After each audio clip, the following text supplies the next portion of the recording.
What's up, queens? Welcome to the Female Dating Strategy Podcast, the meanest female-only podcast on the internet. I'm Ro. And I'm Savannah.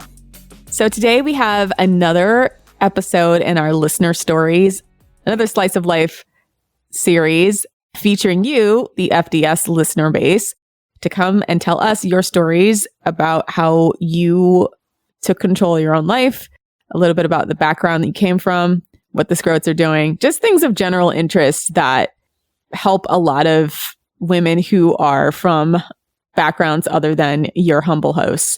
So we kind of wanted to engage this series. It seems to be getting a lot of good feedback lately. So our guest today is Naomi. Say hello, Naomi. Hi, everyone. I'm Naomi. Naomi, do you want to introduce yourself and your background? Sure. I am from Southeast Asia. I'm not going to specify which country. Currently, I've been in Japan for the past decade more. And I used to be dabbling for a while in sex work for reasons that I will be talking about today. And I'm also going to speak about how I got out and basically what happens after that and what happens after I basically come about with FDS. Thank you so much for coming on the show, Naomi. When we did our discovery call a while ago, I was just really, really excited for you to share your story. Thank you. Because it was a very unique story, and I also think it is something that our listeners will benefit a lot from hearing about. So I guess to start with, can you tell us a bit more about your background? So I guess your cultural context of, where you grew up, if you grew up with any religion, and give us like the lowdown on the scrotery from wherever you're from. Your flavor of scrotery. No problem. So actually I grew up in a Muslim household. Like my parents are both medical professionals. So I was very, very careful about dating and sex, mostly because the reasons I just said previously. I came from a very religious background. And my parents are both medical professionals, but also it is because of that reason, it is very, very strict background from regarding sexual health, regarding even just protection. Like it's really hard to get a condom, even back home, because you get prosecuted if you are not a married person. Wow. So even back home, I thought, okay, well, it's not worth it. I'm not doing that, right? Basically, yeah, like I said, it's really, really hard to just date like a normal person back home because there are the many, many restrictions. So I never really bothered. But also because I grew up religious, it's a lot of taboo of like sex and like dating in the more like Western sense. And so when I moved to Japan 10 years ago, I also thought that, you know what, I'm not going to change, right? Even though actually growing up, even though I grew up in a very religious household, I'm never actually religious myself. I'm always quite the unbeliever. But in order for me to basically please my parents and my family, I try to basically put a front that, oh, you know what, I believe in it. I'm actually a religious person. I pray and I go to the mosque and etc., etc. But I don't really believe at all. And so again, when I moved here, I thought, okay, I'm going to continue what I've been doing and I'll try my best to stay with my religious values growing up. And that worked for a little bit, but that's also about the same time that I discovered about basically feminism, but like not the radical sense. Third wave feminism? Exactly. That's what I'm trying to say. Sorry. Yeah. That's when I discovered third wave feminism, and I actually didn't even know that it's what third wave feminism is. I just kind of discovered that concept online like everybody else my age during that time, mostly through Tumblr or Twitter, etc. And that's when I discovered that concept. And I thought that's such a new thing for me because back home, I mean, sure, there's a concept of it, but I was never really exposed to it. And this is all very new and very, very exciting for me because the concept of being able to be equal to men or like having the same rights, the same views sexually with men is something that I never really thought about. I always thought that I was weird growing up because, how do I say this? Because I'm quite a open person sexually anyway, but never really had the chance to really express it because of, basically the rules and regulations back home. Anyway, as I grew up and I basically was exposed to this new wave or third wave feminism and so on, that's also about the same time where, like the entire sex work is work, right? And all that kind of jargons are start flying about. At first, I thought like, oh, okay, that's interesting because I never really thought about that. Because back home, like sex work is obviously very, very taboo. It's not something that I would even think about doing or think about as in a respectable position or career to be seen. And that kind of goes a while for maybe a couple or so years. And that's also about the same time where I started really living my life here in Japan.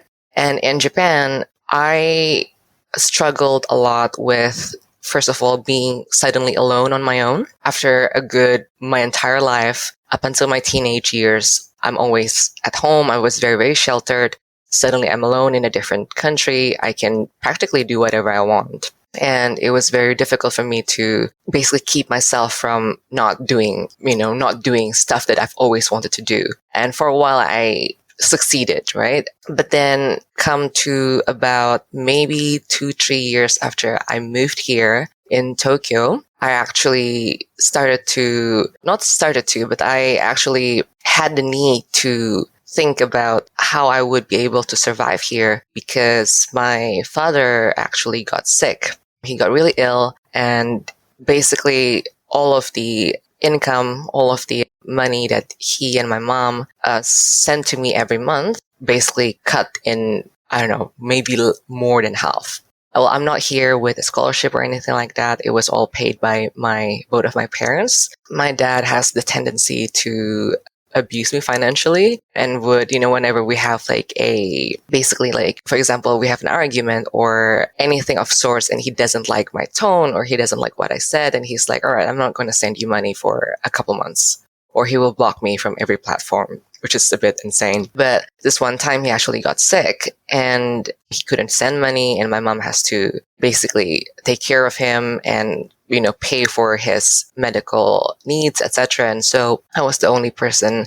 I was obviously couldn't get enough money to get by. And my first thought was, okay, you know what? Maybe I should go back to Indonesia for a little bit, until things calm down and I can always, continue my studies elsewhere. Is that, oh, you know what? I need to start, doing sex work because I want to stay here. And also because the normal jobs that I take here, as waitressing or whatever else pays very, very little. It's kind of like an extreme jump from one to the other. But at the time I was in a very, very dire situation. And I tried to justify it in my head that, hey, you know what? Like I need to survive. I have to do this. And maybe there's some truth to that. But I think it doesn't have to be that extreme. I didn't have to think that way had I not been exposed to the thought processes that I've been exposed to online. That, here's the way out for you to get a lot of money. It's like by doing sex work. Because I feel like if I was not exposed to that, that was not going to be the first thing that I thought about. And so doing what I do or doing what I did before was not exactly, it's not exactly a thing that you can do easily in Japan if you're not a citizen. Like there's a lot of loopholes that you can do, but obviously most of the times, like places are not really meant for, foreign students living or working in Japan. So speaking of which, like the reason why I also had this thought was because it was advertised quite freely here in Tokyo anyway. There would be trucks or basically a lot of boards everywhere you go, and especially in the bigger wards like Shinjuku or Shibuya of like, hey, join this site is basically for looking and starting to join in sex work. And I started to be more interested in that and I started looking for it and basically did everything that I could to find a place or people who would allow me to do that. So imagine like I'm already not doing anything. I'm already doing something that's actually, not very beneficial for me in the long term.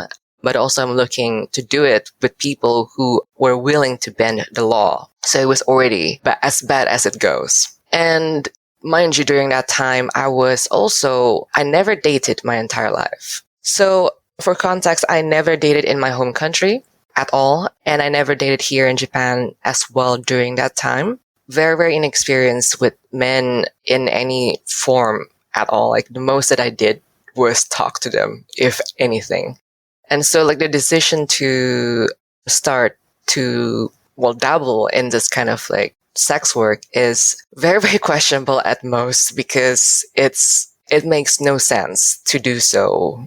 You know what, though? I'm going to put a pin in that, because we've talked to a couple of sex workers now. Some of them come from backgrounds where they were exposed to sex very early, but a lot of times inexperience and naivety is also a way that people are groomed into sex work, meaning like they're sold a dream of easy money. They may not know better, etc. So it's interesting because like there seems to just be a general theme of like a trend of like men being able to recognize when a person doesn't have the education or self-esteem or good enough background to be able to understand that they're being exploited, or they potentially are going to get into something that they don't quite understand the physical, mental, or emotional ramifications of. And they're quite good at coaxing women to do that. But the type of women who end up in sex work seems to be, I think, a lot of women who are exposed to sex, but it's not unusual either for women who were not that way before. So, Right. I think like I always thought that for most people, well, for most women who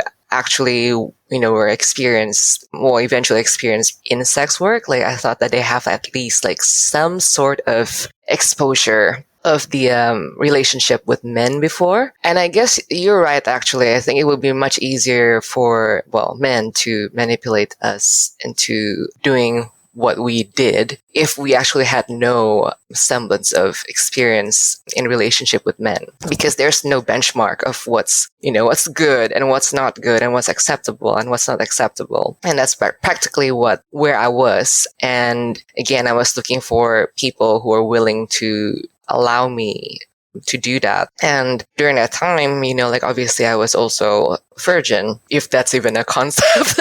But basically I had no sexual experience at all with men. And basically my first sexual experiences was also with a pimp. Granted that he was, in apostrophe, I guess, nice enough to, not traumatize me in any way. But the experience was traumatizing enough because I don't know this person. Like, not even in I had a hookup kind of thing. It was like, okay, I need to do this because I want to start doing sex work because, I need money. And that happened. And then I start working with him for a while, and then I stopped. And I practically kind of like jumped into different pimps, maybe every several months, for reasons that I honestly cannot remember why. And during that time, like, it was actually very, very short at first. Maybe, I wouldn't say very short, but maybe a good half a year when I started. And obviously I got, yes, I did get the money and I got to pay my expenses, and that's good as it is. But like, I was also very, very depressed, obviously. And I actually had to drop out of university, which is, very, very makes no sense at all. But I had to drop out of university, even though I was, I started the entire work exactly to pay for university. Dropped out, I actually got sick for unrelated reasons. And so I used that excuse to kind of like get off and be on my own for a little bit. But during that time where I was off school and also still doing the sex work, I was also trying to do things on my own, meaning that I started hooking up like crazy. And I was not very sure what I was looking for at the time, because it's not that I actually gain any pleasure doing it. I'm a very sexually charged person for the longest time that I've known myself. But even then, I didn't understand what I did back then, because it's kind of like a coping mechanism where I had no control whatsoever during the time that I was doing my sex work or when I was with clients. I want to regain some semblance of control of my life. And so I started going around and, basically fucking everyone, because I thought that I can recreate that scenes or that scenarios in my head and kind of reenact it. And maybe this time it will turn out differently. And maybe this time it's actually going to be pleasure, but maybe this time it's going to be fun. And that's what I kept going on. And maybe I was not very, very aware of it at the time. That kept going on for months. And I'm going to tell you that it is a miracle that to this day, I came out of this thing unscathed. I've never had anything, illnesses, whatsoever with the amount of things that I did at the time. Do you think because you didn't know any better, like you weren't as safe in your sexual interactions? I actually did, yes. Well, yes and no. I definitely was careful and not careful at the same time. I'm careful with the protection and all that. But sometimes, because you're young and also stupid, you don't. And not that it happens often, but considering that this is Japan and they're really, really terrible with their STD testing here, it is actually still quite amazing the fact that I actually never had anything. But then again, yes, I started in for about half a year, got out for a little bit. After I was in that industry for about 6 months-ish, and that keeps going on. And during the time, I was also going around and sleeping with everyone, and I have to drop out of school. And then during that time, I was still sleeping around with everyone for the same reasons. And after I recovered and I go back to school, I started dating someone, but this person was very, very not good for me. I've known him for a little bit way before I started my sex work. And he was this guy, he was married, and he was already started to trying to get close to me for a while, even back then. So when I was in such a terrible situation, turmoil, and I was sad and depressed all the time, he was the one who, basically I thought that he was rescuing me. Like he was basically the one who cared for me, who really wanted to be with me. And I thought like, oh my God, like there's no way that another guy would ever be able to love me like this. And it's basically a tunnel vision from there. Even though he didn't really treat me well. But at the time, I thought that he did, because that's the only good treatment that I've known from a man is his treatment, which is not really saying anything. But I was dating him for a little bit, and then we called things off because it didn't work out.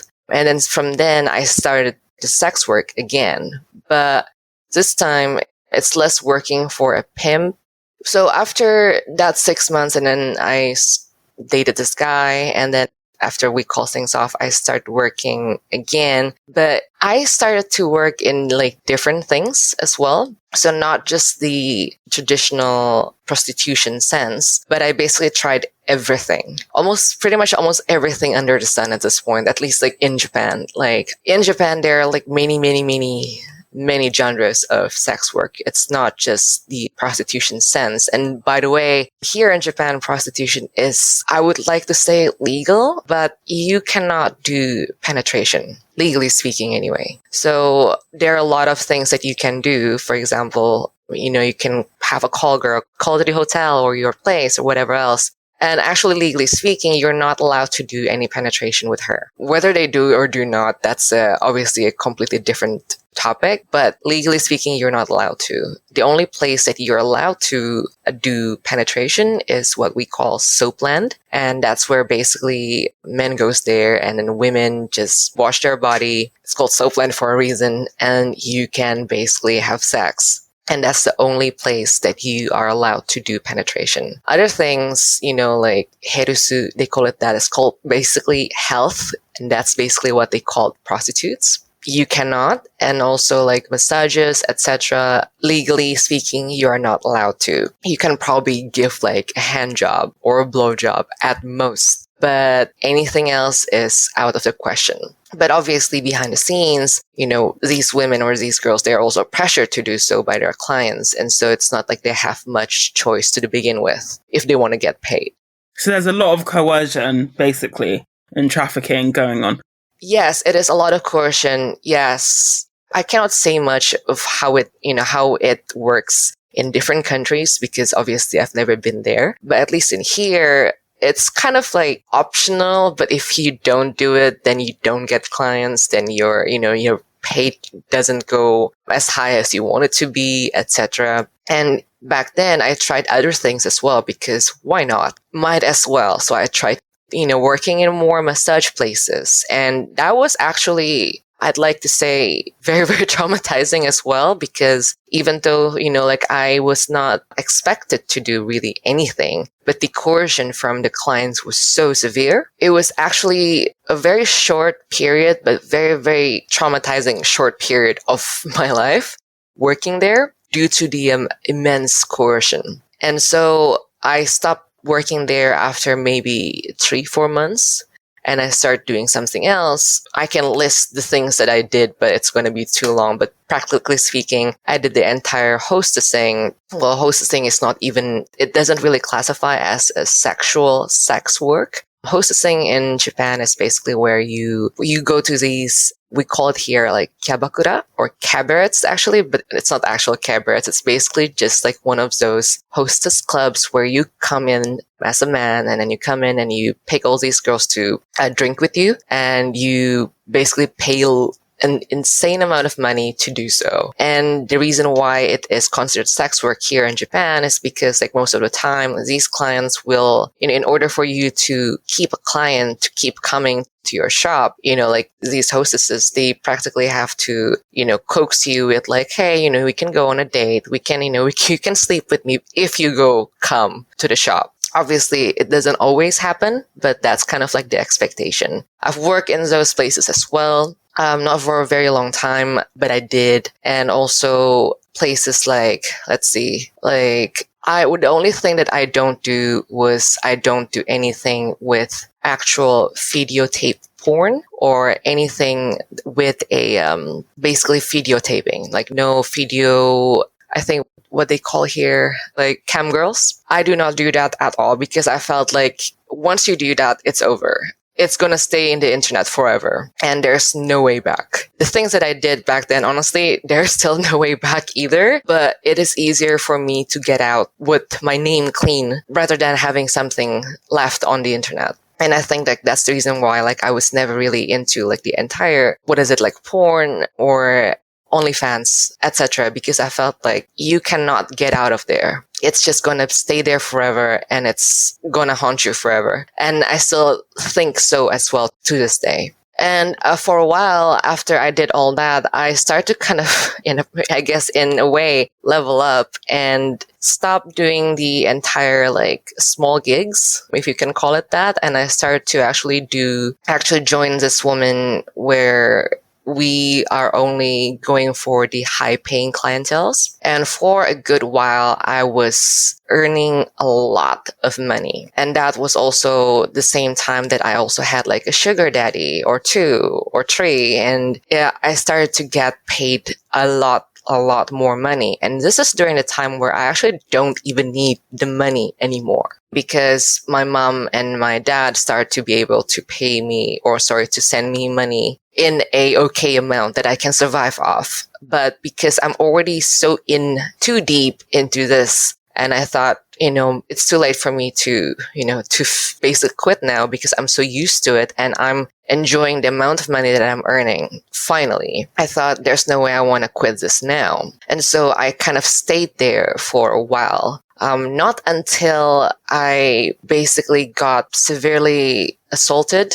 by a client. And this is why the entire if you're a sugar baby, you can pick your client. You don't have to be with everyone. But it is also not a good indicator of for sure, every single guy will be nice and will be very gentlemanly with you because that is completely untrue. And I think obviously you know this, but a lot of women still have this understanding in their head that if I do sugar babying, then I can pick my client and I can pick my sugar daddy and it's going to be fine and dandy and, it's going to be very safe. But I did that. And for someone who's already quite experienced at the time, I still picked the wrong clients. And to the last of it, I think the end of 2018 or early 2019 is where I got assaulted so badly, I couldn't walk for 3 days.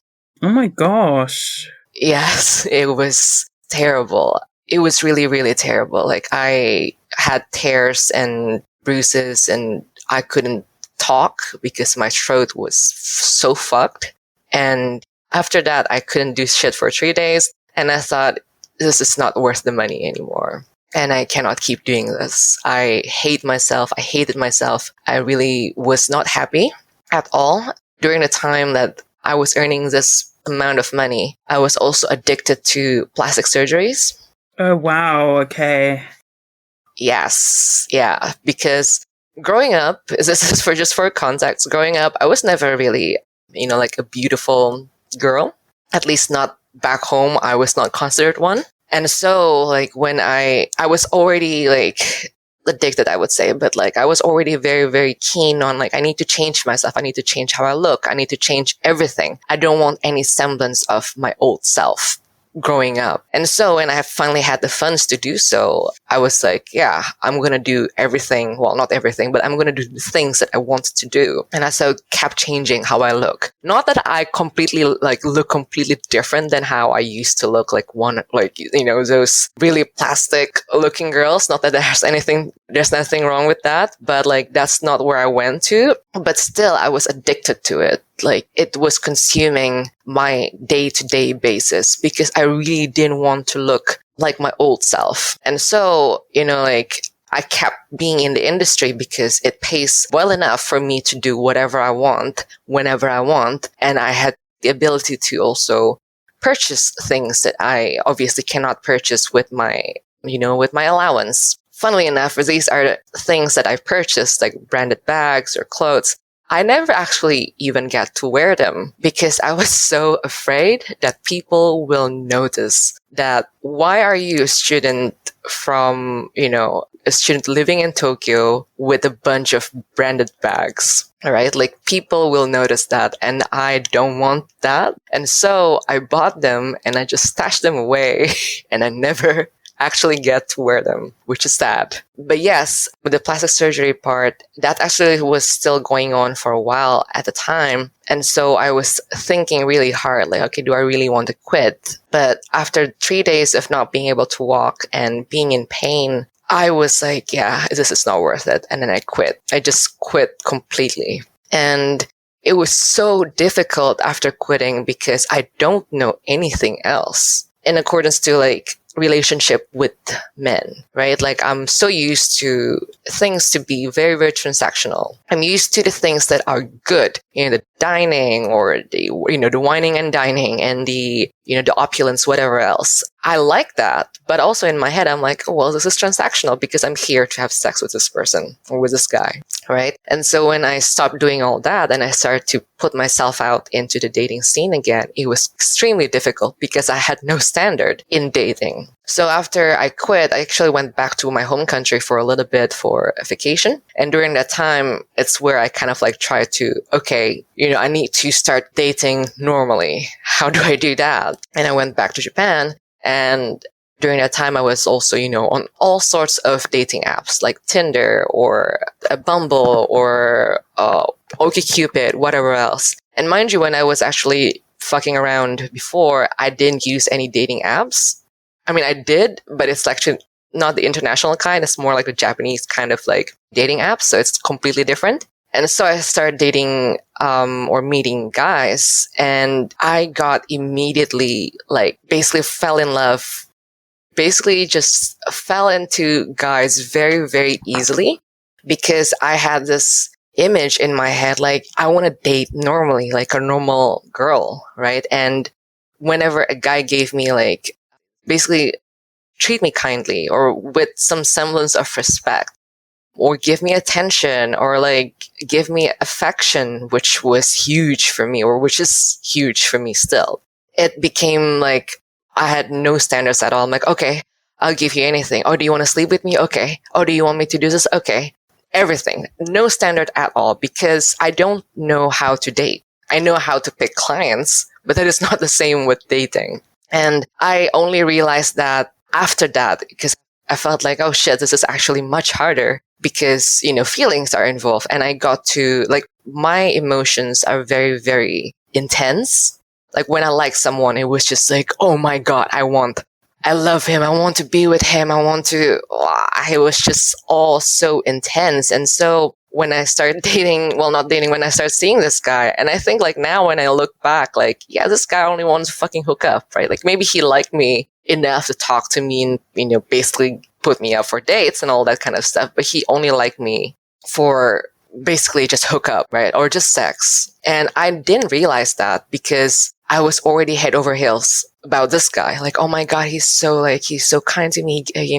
He really gave me the affection that I need, blah, blah, blah, blah, blah. And I thought that was enough to basically, like give this guy all of my attention, all of my affection, and so on and so forth. And that cycle continues. Like, it's not just this guy, but the next guy and the guy after that and the guy after that. Like, I like them too fast and too intensely, too soon, because as I said, there is no standards there, or there were no standards there. It's interesting you say that, though, especially with the rise in almost like the sugar baby rhetoric, the idea that you can sort of, either sex work or sugar way your way into a lasting relationship with a man, when actually the qualities that you want in a good man who will look after you, take care of you, respect you, love you, you're not going to find that in essentially a John. You just won't. There's a reason why they're Johns.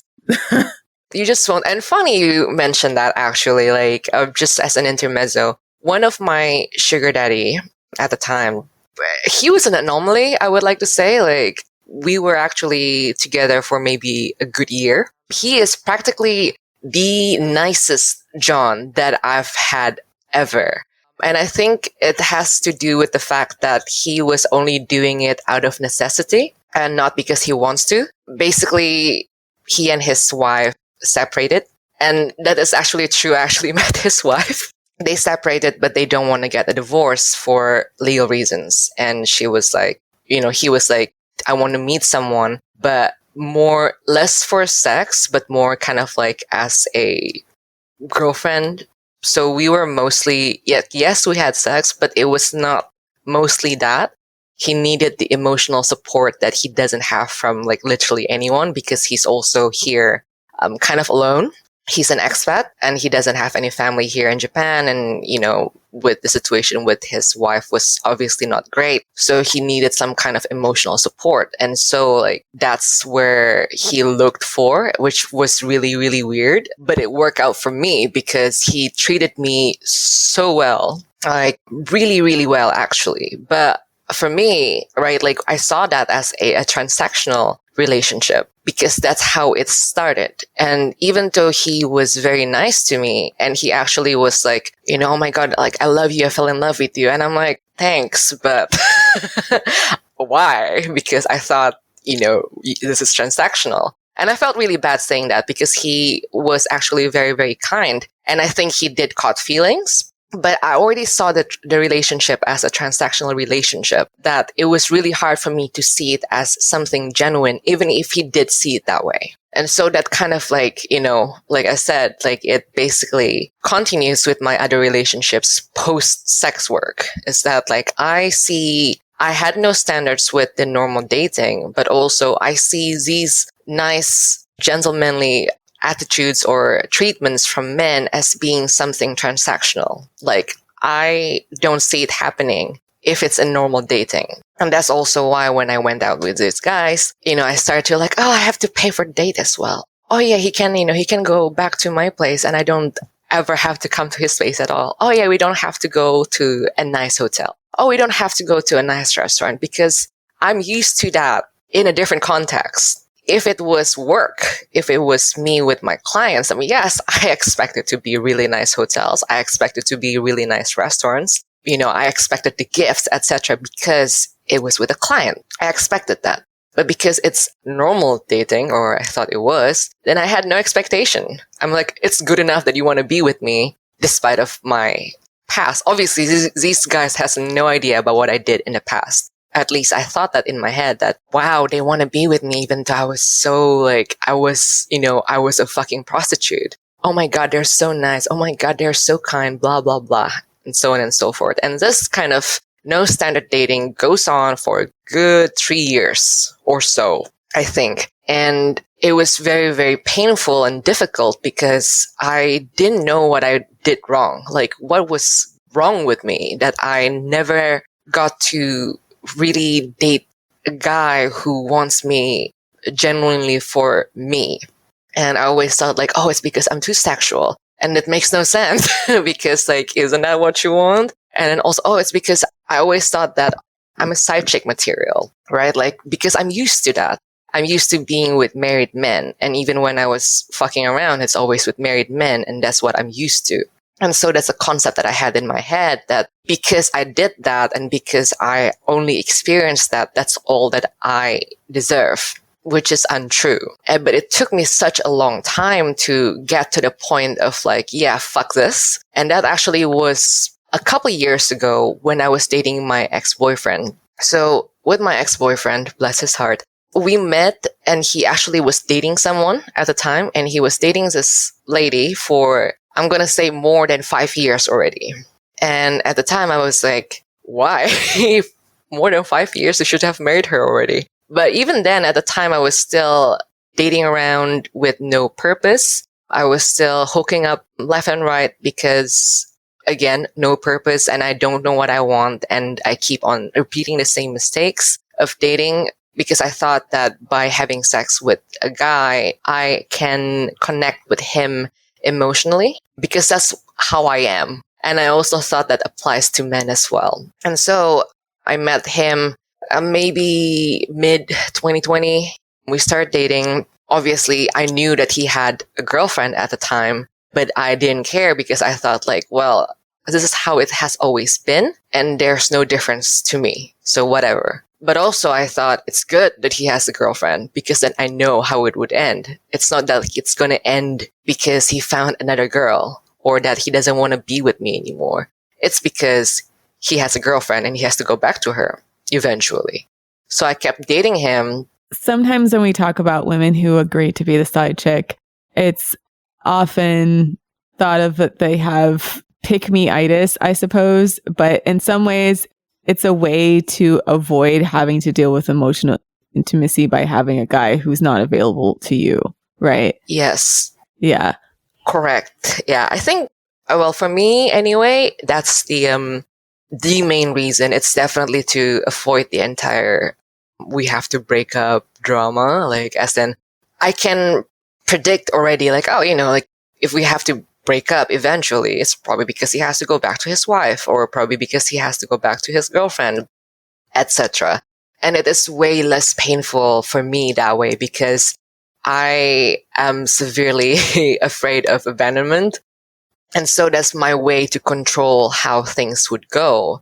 And which is really funny because every single time it would hurt anyway, because they still left, right? And even if the leaving part is still because, oh yeah, I need to, we can't date anymore because, I want to focus with my relationship with my wife or girlfriend, etc. Like, even though I know or knew that that would happen, it still hurts regardless. So yes, when I was with this ex of mine, that was also the motivation behind it. However, the difference being he and his girlfriend, actually his girlfriend left him, like I think 6 months into us knowing each other or being with each other, left him completely. And so I was stuck with him. And even at the time I was like, oh fuck, like no way out now because she left and then she left him with me. And then during the time when we started dating as an actual couple, that's when things start to basically crumble down. And that's when I actually discovered FDS. Da da da da. Whoop whoop. Da da da. It's actually, I don't remember how I discovered you guys. It was definitely through the podcast first and not through Reddit because I was not actually on Reddit. I made Reddit because of you. So that's something. That's saying something. I'm sorry, by the way, for leading you into the den of iniquity. No problem. But anyway, like I finally, during the time, I think it was early 2021, I discovered you guys. I'm not sure from where. I'm trying to think now, but like I definitely listened to the podcast first. And during the time, I was in the position where I know something is wrong. I mean, obviously, right? I know something is wrong. I know that this doesn't sit well with me. Like the entire relationship doesn't sit well with me. Not just because that he was obviously dating someone and then cheated on her to be with me. He was a serial cheater, true and true. Like the bad case of pick-me-itis or anything like that. It was really, really bad because when I knew that he was, cheating on his ex-girlfriend to be with me, I was like, oh my God, I'm so special that he wants to be with me. And then that kind of goes on. Even when I knew that he was cheating on her with multiple women before me, like a lot. And the only reason that, that this sticks out is because like I had too much time at the time because I was still unemployed post my graduation. And so we shared a lot of time together and we basically, became really, really close. But this guy, like he obviously was not a good person, right? Like not a good partner, not a good boyfriend because duh. And made worse that this guy is a 50-50 scrote. So he was, from the get-go, I was already feeling a lot of unease from how he was treating me. Because, mind you, again, I was unemployed. I just graduated. And because of COVID, there's no employment whatsoever for a while. And I was surviving off my savings and, some money from back home, but, barely scraping by from month to month because I didn't know how long am I going to be unemployed at the time. And he would not even buy me coffee. Every meal that we have, we will split it 50-50. Everything. Scrote. Scrote alert. It was so insane. And I couldn't put a word on it because I thought that this was normal. I mean, I know it's not, but at the same time, I thought like, oh, okay, I guess that's how it works, right? Like, because we're dating and this is not work. And so, I have to also pay my part, like, maybe. And I tried to justify it in my head, but at the same time, I felt so slighted. Like, what the fuck, dude? Like, I have no money. And he would, like ask me out on a date or ask me out like to go on a trip to him to a different part of Japan. And, like, obviously I expect him to fucking pay because you ask me. And also, in this context, you are my boyfriend. But no, he expects me to pay everything 50-50. When I told him, like, I can't do that. I don't have the funds, right? Like, I'm not exactly swimming in money right now. And he would be like, oh, okay, well, you only have to pay this much then. And then he would kind of dangle that in front of me for like many, many, many, many moons to like, oh, like I let you to only pay me this much for our trip. And I'm like, you asked me out on that trip, you motherfucker. Like, what the fuck? I was just so slighted and just so upset about how he's been treating me at the time. But again, I had no words or I had no way to really express on why it upset me so much. And again, that's when I discovered you guys. And I think it was the first 3 episodes really hooked me up on the entire, of the things that I've been feeling, right? Like the entire dating, why do I have to pay 50-50 and all that kind of stuff? Like that really hit home to me. And for a good while, because obviously I was already with this guy for a while, and it was not so easy for me to just walk away. But the first 3, maybe 3 or 4 episodes of your podcast really kind of like got me to mull over about my decision to leave or not. And mind you, it was not an easy decision because I'm already too entrenched in this relationship with him because there was just so much trauma going on already, right? Like his ex-girlfriend left him and then I'm stuck with him and then all that kind of stuff. I couldn't just leave because I already was in too deep. So it was not an easy decision. But the podcast really, really helped me to kind of open my eyes. And to be honest with you, it's kind of like to remind me of the things that I already know deep down. These are not the things that not really new concepts, I guess. I know it, but I decided not to see them or not to acknowledge them because it was too painful or too difficult. It's hard to articulate, isn't it? Because I think a lot of it is we're not given the cultural language to describe our experiences and then be able to navigate the framework of what is men trying to impose their will to give themselves an advantage at our expense. So like we can tell that some of these things don't benefit us as women, but it's not easy to articulate it, especially if you have counter narratives coming from men and then like a certain type of feminism that doesn't help. Yeah, it doesn't help. Yeah, it's very like sanitized and based on personal freedom rather than understanding like personal advantage. Yeah, doesn't help at all. And I think that's correct. Like it was really hard to articulate myself. And I don't want to sound like, oh my God, you have so much, like your standards too high, you're asking too much, blah, blah, blah. But I thought like men used to pay so much money just to talk to me for dinner. And I am now with a guy who wants me to pay 250 yen half for coffee? Are you fucking kidding me? Like, obviously I would, put it against that, but like just in general, like, why do I have to do this? Like, my existence itself is a fucking gift. Like, you should be so grateful that I even want to be with you. But it took me such a long time to get there because, well, like you said, it was so hard to articulate myself. And so after months of mulling myself over about this, I eventually walked away. And it was not easy at all. Because yes, I care a lot about him. Like, that's the reason why I was with him in the first place.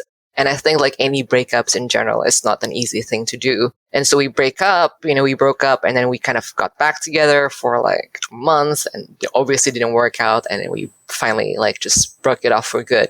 But that was like, I think being with him and at the same time discovering FDS was, I think, the point in life where I really thought like, okay, that's it. I'm not going to do this anymore. I'm not going to date this way anymore. Things have to change because I know now that, before I used to be like, oh my God, what's wrong with me? Why I'm always the side chick, I'm never this and all that. But that's because of me. I do that. I did that to myself. As in like, I made the conscious choices to be that, to do that. And if I don't change, then nothing will change. And so like from around that time and mainly from last year, I think early last year is when I really did a lot of self-work. A lot of other things were happening as well at the same time. Like I was like facing unemployment early last year because my company was just like really, really terrible at the time.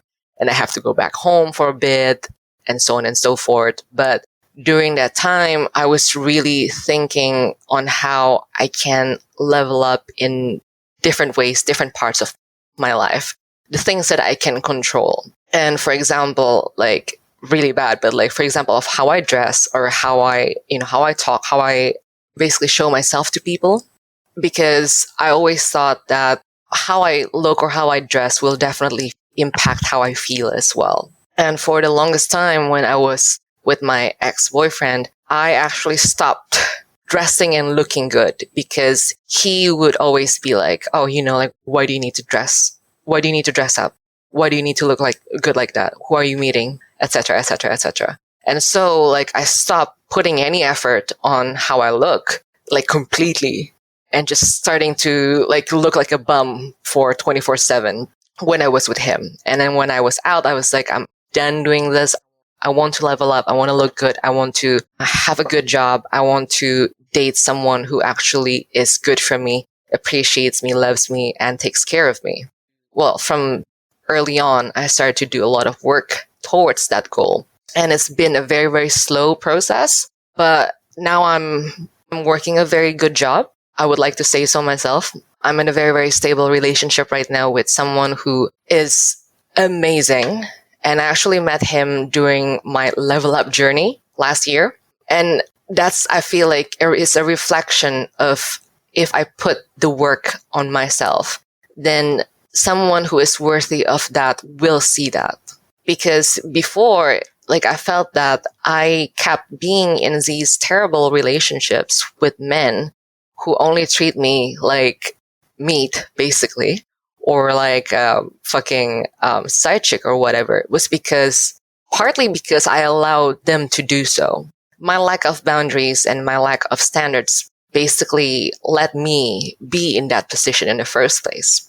But once I actually put certain standards of myself, this is how I want to be treated. This is how I want to be loved. This is how I want to be in a relationship. This is how I want to be provided for by my boyfriend or by my husband, etc.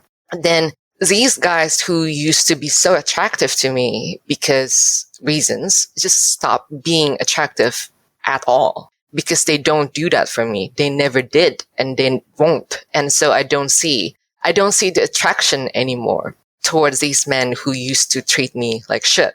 And I started to actually cultivate relationship with someone who is a complete 180 from the men that I used to date. And I'm not going to say that it was easy, because it was very, very difficult at first to recognize this. And it was even harder to kind of let myself go, in the sense that I don't have to be on guard so much anymore with this person, because he actually takes care of me well. And also that, yes, it was a very, very long road to go where I am at right now, but I'm glad that I did the work needed in order to be where I am currently today. So I wouldn't say that it's going to be as easy a journey like how I said it in, the past 1 hour. For women who are still stuck in sex work or sugar babying, etc. But I think that once you really, one day you kind of will snap out of it, because I've been doing the work towards it for a long time, like do the entire therapy and, like psychiatrist, etc. But during the time that I did all that work, I actually didn't want help. I don't want to be out. I don't want to be in a better relationship yet, because I was not ready. I felt like there's a phrase of, you can't help people who don't want to be helped.